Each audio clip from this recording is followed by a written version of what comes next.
You know what I have found interesting over the last, I was going to say a few years, but it's been 5 years now that I've rented. And I've rented 3 different places in 5 years. That's a lot for me. And I find it very interesting going from place to place, seeing how people live. Because I don't rent at typical places like a rental place. Like it's everywhere I've gone, I've rented somebody's home.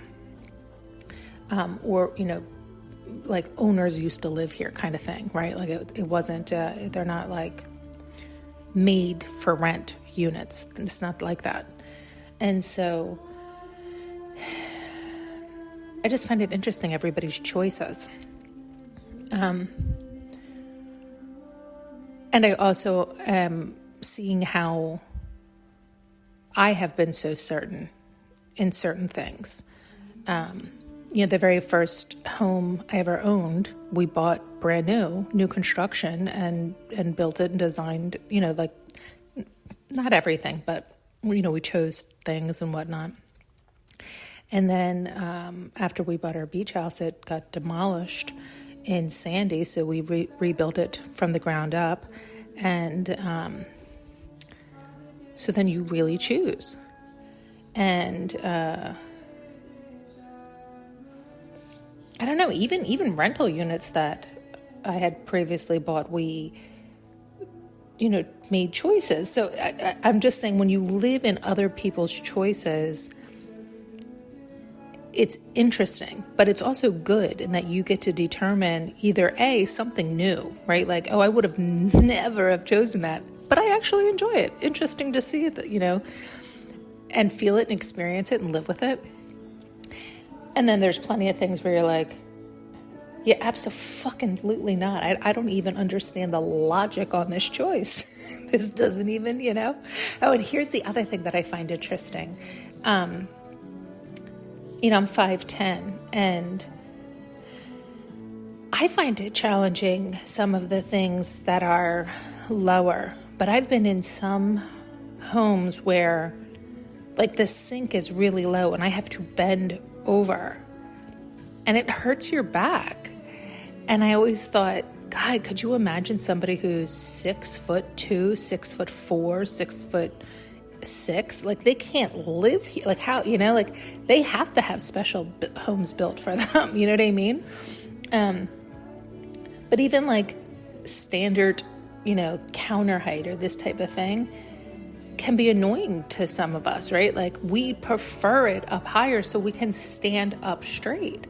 I find that I do hunch in a lot of these places because everything is lower. I just find it all very interesting. I know this is probably a stupid conversation for most people, but there are benefits. Well, there actually are a lot of benefits to renting because it's everybody else's problem, right? Like, you don't have to worry about if shit goes wrong, that's on them. That's out of their pocket, their whatever, and there's good things to owning. You're paying somebody else's mortgage for them. You're maintaining the home for them. You're doing a lot of things. So there's pluses and minuses to everything. But it is nice to just up and go when you're ready to go and somebody else has to deal with it. You don't have to worry about selling it or putting it on the market, waiting if it's at a up market, a down market, any of that nonsense. And so it's very freeing in that sense, but it's also destabilizing at the same time, when you don't have roots or grounding anywhere. But what I was originally going to say was what I have found good about it is being able to experience living with certain things to decide what you can and cannot tolerate, what you do and do not like. And what I've also noticed, I tend to, like, I think I need X, Y, and Z, so I'll make a point to get X, Y, and Z in place as soon as possible, and usually spend money that I don't want to spend doing such, only to find out, it's fine. It's fine. I can manage it. I can live with it. I can deal with it. Like I have this beautiful 12 by 15 rug that I love very much, and I paid way too much for it. And I had it come with me from one place to the next. I had bought it at the very first rental to fit the space. Stupidly, I had everything fit the space. It's stupid because I was renting. Nonetheless, it fit in the next place, no problem. But the place I just moved to, no. I'm going to have it cut and bound down to 11 by 15. And it's such a beautiful rug that I couldn't toss it.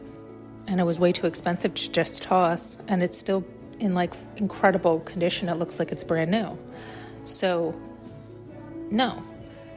And I love it. It's such a quality rug that you know, it's 100% wool. It's beautiful. You can, you feel it when you walk on it. It really adds a level of comfort, let alone beauty and aesthetics and everything else. So, but meanwhile, it cost a fortune to do, cleaning, cutting, and binding it. And, but a hell of a lot cheaper than rebuying it, And so I didn't even have my stuff in yet, but again, the rug was being lugged down with all the other stuff.